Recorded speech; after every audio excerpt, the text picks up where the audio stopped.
Nakai Hill-Green is a player that the coaches just rave about, and I think it's a matter of time before he starts making, big plays on the defense.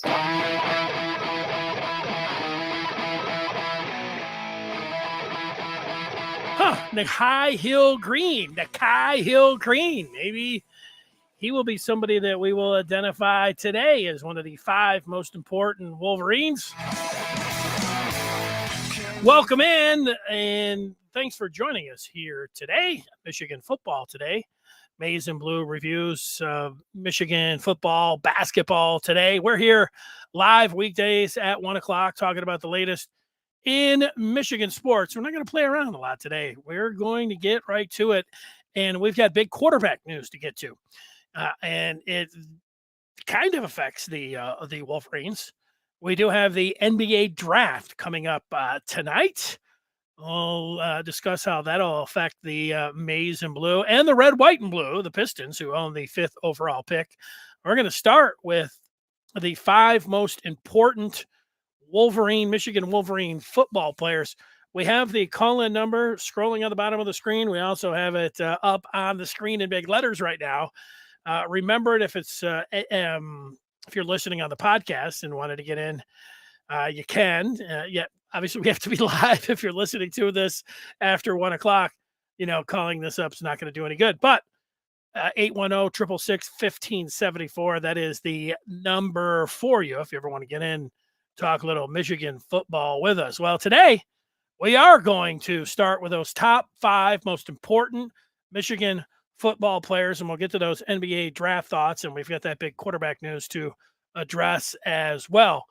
The thing about the most important players is that the first time I did this, I think of different things to talk about. I'm going to go with this guy, and then I started talking with Jim Scarcelli, who usually does join us on Thursdays. He joined us on Tuesdays this week. And Scar started listing 5 different guys than me.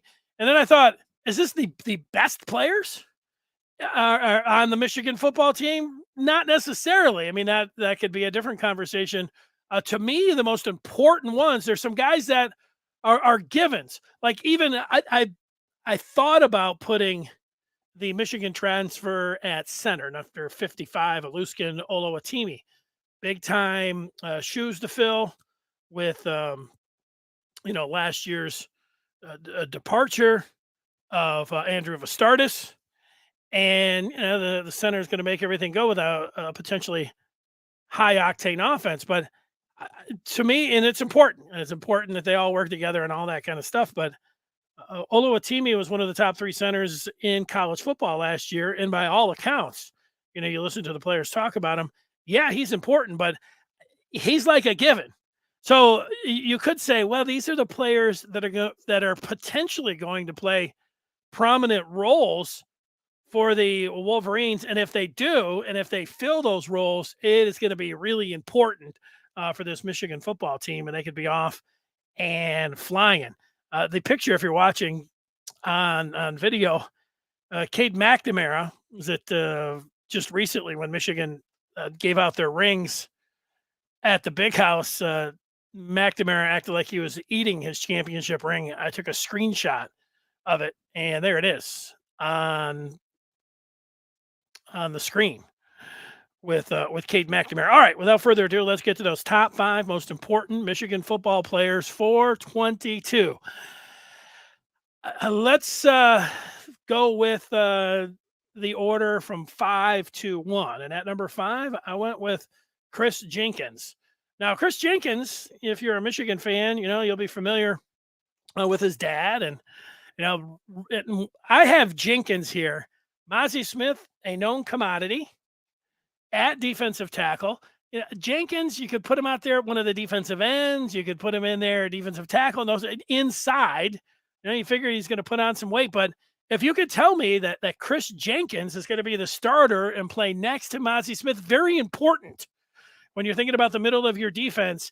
And Jenkins, I have him at number 5 for most important, at number 94 in your program, Chris Jenkins, the sophomore. At number 4, most important Michigan football players for 22, I went with a linebacker, number 41, Nakai Hill-Green. You heard Doug Karsch talking about him at the beginning of the broadcast, Doug joining us yesterday. And I asked him to identify a player. I went through like, hey, Mozzie Smith next to Junior Colson, went through the different levels of the defense. And he identified Nakai Hill-Green as somebody who the coaches are talking about. I have NHG as the fourth important player for Michigan for the upcoming season. That gets us to number 3. And I picked Jalen Harrell, number 32. Now, Harrell played a lot, and in some games, he took more snaps than David Ajabo. But when you talk about Michigan and this year, one of the first things, and it could be the number one thing that you talk about. You wouldn't get much of an argument when somebody says, "What do you think about Michigan?" Somebody's going to say, "How are they going to replace the aforementioned Ajabo and Aiden Hutchinson?" Well, Jalen Harrell is very important.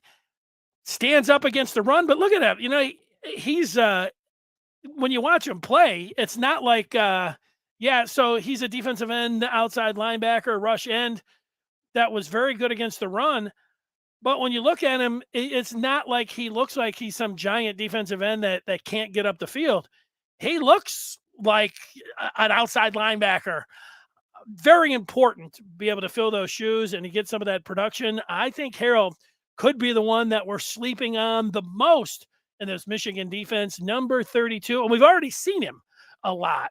And thinking about getting him in there and replacing the big 2 from last year, pretty big deal. Now it gets us to the second most important Michigan football player for 22. And I went to the safety position. Rod Moore played a lot last year. Now, they don't have Dax Hill, and you could make a case for Makari Page. Jordan Morant is going to be that guy initially. And it's the one thing that Michigan is afforded with that we all know as well is that they've got the 3 warm-up games. So there's going to be chance for, just like at quarterback, when we all talk about how the snaps are going to be divvied up, you're going to be able to play a lot of different players at safety and get a chance. But Morant, I think the one here, Rod Moore and Jordan Morant, I have JM as number 31 as the second most important Michigan football player for 22. That leaves us with number 1. And here he is, Mike Morris. Now, Mike Morris, number 90, has done, you could say, well, Morris is one that you've seen. And Jim Harbaugh talked about, when Harbaugh was talking about, he was asked the specific question about replacing those 2 guys. He said, this defense is going to be scary. He said that, it's scary good. And then he said, Mike Morris, first name out of his mouth. Morris and Harrell, no coincidence that these 2, maybe they should be 1-2, but, I haven't won 3. But Mike Morris, he's been singled out. We've seen a little bit of him there, and they're going to really rely on him to get that pressure and to get upfield and really, be that rush end in this defense. I have Mike Morris as number 1 when it comes to Michigan and their 5 most important players for 22. If you're listening to the pod, Morris 1, Morant 2, Harrell 3, Hill-Green 4, Jenkins number 5. All right. Next screen gets us to the NBA draft, which is tonight. You probably know. And you also probably know that Michigan has 2 players that played for them last year, 2 5-star recruits that we did. We went over and talked about their seasons a number of times and ultimately their decisions to stay in the NBA draft. Now, for me, I think that both of these guys jumped after their freshman year, not that because they're going to be picked in the first round. Maybe they think they are going to be. I'm sure that they hope that they are going to be. But both of these guys were not able to collect any name, image, and likeness money, there are some players in college basketball, like the player of the year that's going back to Kentucky, Shibway. He's been able to cash in a little bit on NIL, but I don't know the different hoops that you have to jump through, and if that's something that they would have been allowed to do, if Michigan could have helped them in that. I don't know, but I think that is one of the big factors with these two. If it was just like they have to be first round picks and that's why they're going, well, then they made bad decisions. I don't think either of these guys' names are going to be called tonight in the first round. It's one of those things, like, I'm not down on either of these guys. I was excited that they came in, that Juwan Howard was able to go out there and get them in. And what we have seen, you see in recruiting, you can get very excited to get very highly ranked players. Caleb Houstan was a top 10 player, specifically number 8 overall. And when he came in, Diabate was top 25, and Michigan was number 1 in basketball recruiting for much of the year till they were passed late by Memphis and Duke.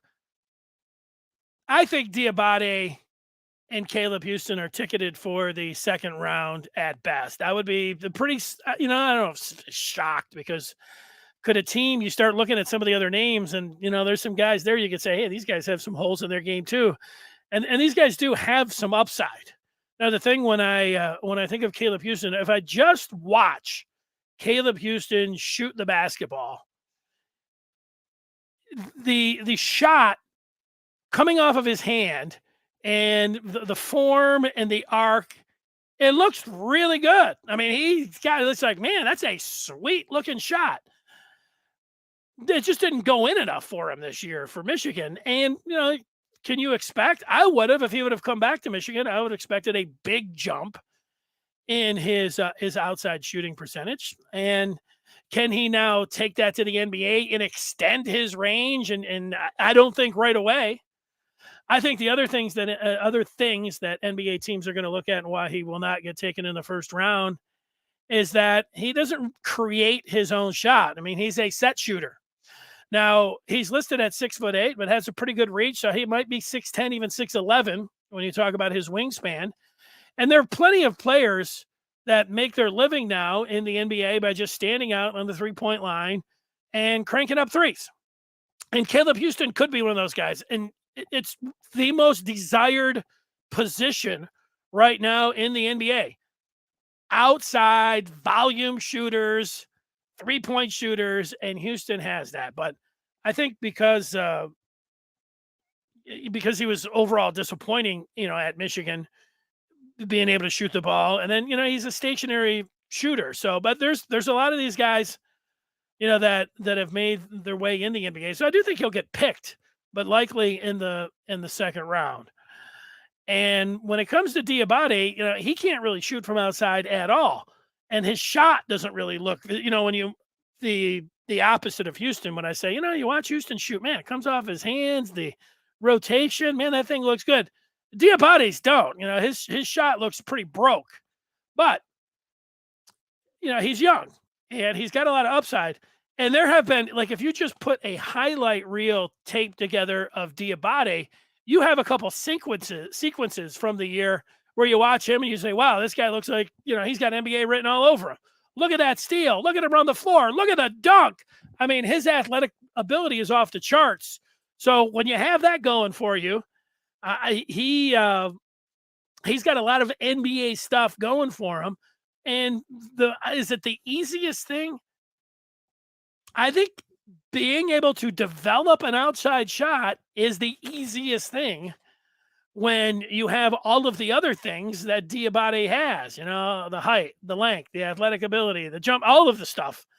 He's got all of that. Remember, Magic Johnson couldn't hit the broadside of a barn when he came in, one of the greatest players of all time, developed. I don't think Diabate compares at all to Magic Johnson. The only comparison there is that, Magic wasn't a very good outside shooter coming out of Michigan State, and you can develop that. That is the point when it comes down to Diabate. If I had to put money down on where these guys would pick, I put an over and under on Maize and Blue Review on the Den at 35.5 for Diabate.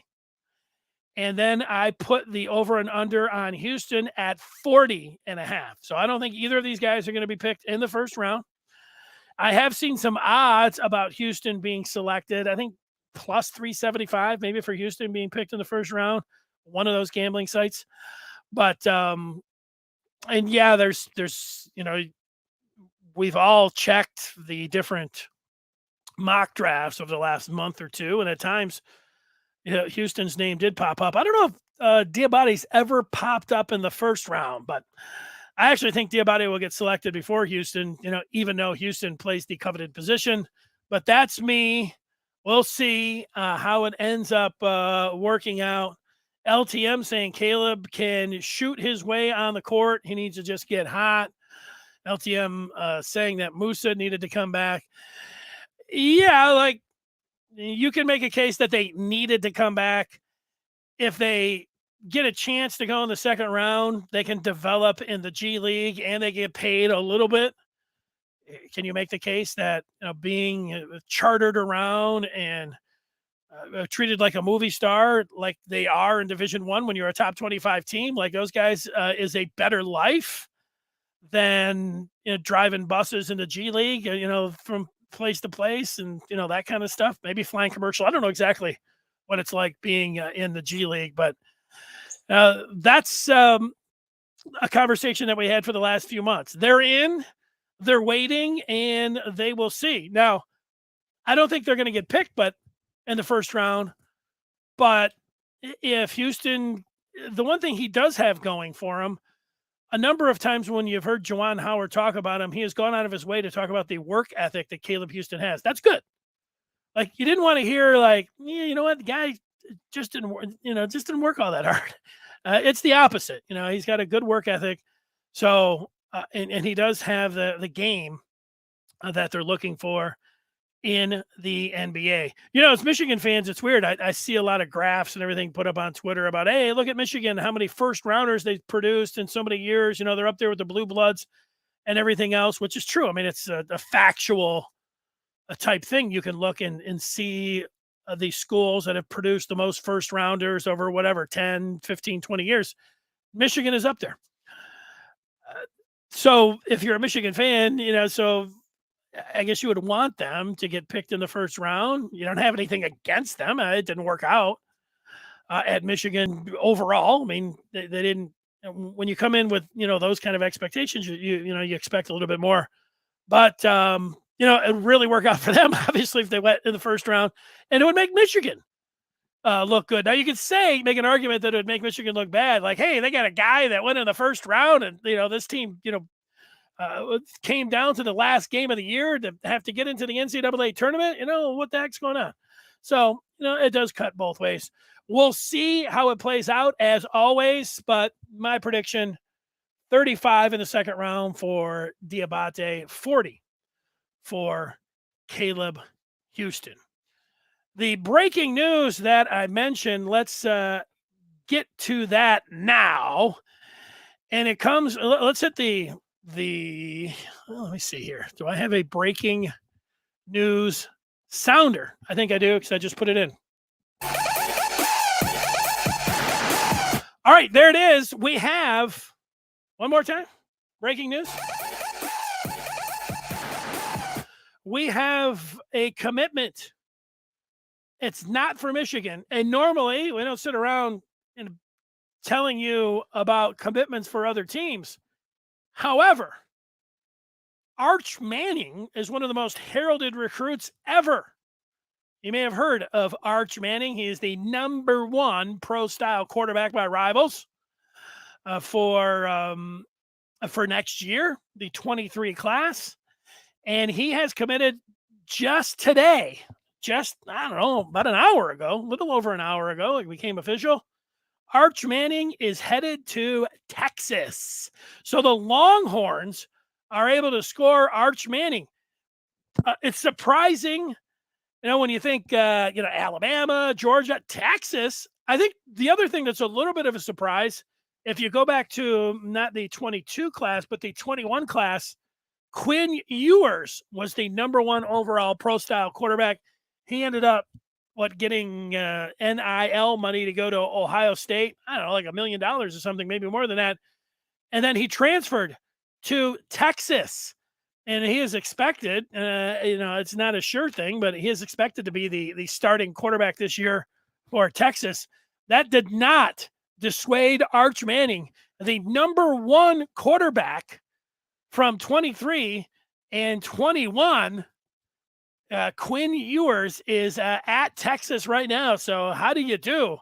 Number one overall and number one overall in Arch Manning and Quinn Ewers. How about those Longhorns? How about Steve Sarkisian with the quarterbacks, the likes of Manning and Ewers? LTM. Caleb can shoot his way. That's not the feedback that I was looking for. Good pick with Texas. They will be in the SEC. I think, yeah, you're right. This year, even though Texas does play Alabama this year, I think they do matriculate next year into the SEC along with Oklahoma. So there it is. But the one thing about Arch Manning and this 23 class is that he is now committed to the Longhorns. Malachi Nelson is all set to go play for Lincoln Riley and USC. He is the second-ranked quarterback, a 5-star. And he's staying right home in California. Nico Imavelia took the money. It's allowed. I say that, and it sounds like something's going on. It's okay to take the money.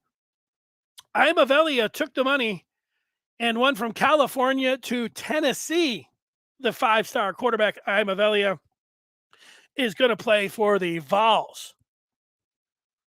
Number 4 on this list is undecided, and it is Dante Moore from Michigan. Martin Luther King, 6'3", 199, undecided. The rest of the guys, you look in the top 10, there's one, Rashada out of Pittsburgh, who's listed as a 4-star. But if we're just talking about the 5-stars, there's just 4 of them in the 23 class, and there's just one that's undecided, and it is Dante Moore. Now, Dante Moore hasn't officially said when he's going to make his selection, but he is on the move this weekend. I think he was at Texas A&M last week. He's going to the Elite 11, which is, I believe, Tuesday, and that is in California. He is expected to go out to Oregon, and there has been some indication. I'm going to come back with a lot more news on Dante. It's going to be like a Dante Moore Friday. We'll come back and we'll hammer out. Maybe we'll have more of the details. Maybe the details are out there, but I think Dante's got Michigan in his plans again before Tuesday or right around the Elite 11, which makes me think that there could be a decision forthcoming here for Dante Moore. One of those things that make me think so is that Arch Manning just popped, and I don't know, now Moore's the one. And then Moore going to take a quick peek at Oregon. I think, again, he's been out there. And then the good part is he still has Michigan in the plans there. Is it just to come on in and say, hey, guys, thanks, but, Phil Knight's offering me $10 million. Come on. I don't know exactly what's going on with there. And I don't have the exact flights and the accommodations. I guess I don't have the itinerary sitting here in hand for Dante Moore. But Josh Henschke and Zach Libby have been posting a lot about Dante Moore over the last 24, 48 hours, 72 hours. And, it's like every 5 minutes, there's just another nugget on there. Dante Moore's doing this. Dante Moore's doing that. Elite 11, Oregon, Michigan, now Arch Manning. It's, what do we say? What's the one gift? It's happening. It's happening. It could be happening. So, D. Moore is going to be a great pickup. Michigan needs this. That's from LTM. Now, LTM, Michigan does need it. And, you always need a 5-star quarterback. Most important position. He's at Michigan's own backyard. CJ Carr ended up going to Notre Dame. Michigan, if they were able to get Dante Moore, What it would mean to me is that if you're paying attention to what is being said about name, image, and likeness, there are a lot of schools, whether it's Miami, I just mentioned Tennessee, Louisville. A team like Louisville is pulling in top 100 players, I want to say left and right. And guys, and they're not getting them from Kentucky. They're going down to Florida. They're going out to California. They're going down to Texas. And they're getting these top 100 players. Now, they are allowed to, go out there. And now they're not supposed to be guarantees or inducements. But right now, you can come on in and say, look, you have the opportunity, wink, wink, to make $6 million. I'm Valia, like, Tennessee has indicated. And so if Dante Moore went to Texas A&M, and now he's going up to Oregon, you get the Nike money, you get the oil money from Texas A&M, and those teams were playing fast and loose before name, image, and likeness. If Michigan scores Dante Moore, it will be one of the greatest recruiting gets ever for the Maize and Blue, and it really will answer every question that you've had about name, image, and likeness. And there are a lot of people, I say piling on, but they're just looking at how other teams are doing it. They're saying, look, Michigan's out here saying, no, we're not playing that game. We're not talking about, Harbaugh's mentioned a salary cap. Harbaugh's mentioned, infamous. His line about name, image, and likeness is that Michigan is transformational, not transactional. I've heard him use that at least 3 times. Once was a podcast, I don't remember, just over the last week, he used it again. He used it out at Ferris State at that camp. And prior to that camp, I don't know who he was talking to or when he said it, but he floated out there the Michigan's transformational, not transactional. And you have people across, social media and at other schools laughing like, hey, everybody else is peeling off those $100 bills. And Harbaugh's talking about come on in for the experience. Now, I think Harbaugh can be saying one thing, and behind the scenes, it's completely different. And if you're a Michigan fan, that's what you hope.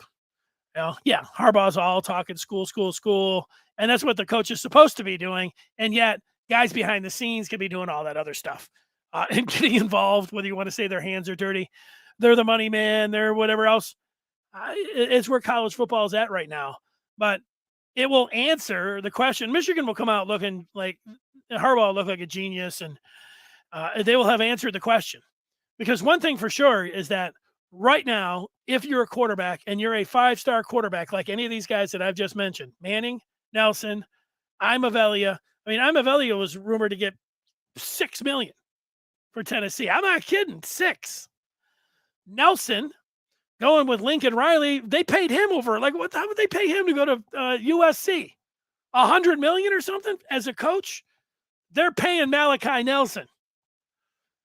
Texas, everything's bigger down there. What do you think Arch Manning's getting to go down to Texas? 5? Would it surprise you if Arch Manning gets $10 million? I know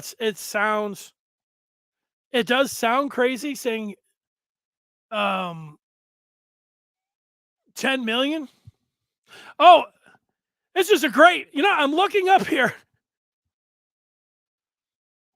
DJ Johns says J.Morant has transferred. And as you say that, I look up to the screen and I look at my transfer board and I have big red boxes on my transfer board. And J.Morant has a big red box. Now, I was filling it out, the opposite safety at Rod Moore. That should say Makari Page as number 1. DJ, you are the man. And I do appreciate that. And now that you say it, like I'm looking at that and you say transferred. And you're exactly right. Great job. Thanks for the catch. And why, when I was putting that together, was I thinking that the orange box indicated a starter? But now that you say it and it's crystal clear, you're on top of it. So I do appreciate that. Great job. And you come in at the buzzer to be able to get it done, to make at least to get the correction. Let's use the breaking news. you're right. Morant is gone. He has transferred. So that number one, that even makes the opposite safety to more important. I've got Page, or should have said RJ Moten. Page or Moten. Maybe that's where. So I did screw up on that. The screw up is Moten and Morant twisted me up. And should it be Page or Moten as the number one guy? I'm going to think on that. Okay. Number one guy transferred out. That doesn't make me look good. But I appreciate the catch. Coming up on tomorrow's show, we'll talk about what happens in the NBA. And as always, check us out on all of the social platforms, the podcast, everywhere you find it, and Summertime with Maize and Blue. You want to know where Dante Moore's going? You want to know who's transferring in and out? Join Maize and Blue Review today. Go to michigan.rivals.com. We will talk with you tomorrow. Thanks for watching. See you then. Bye.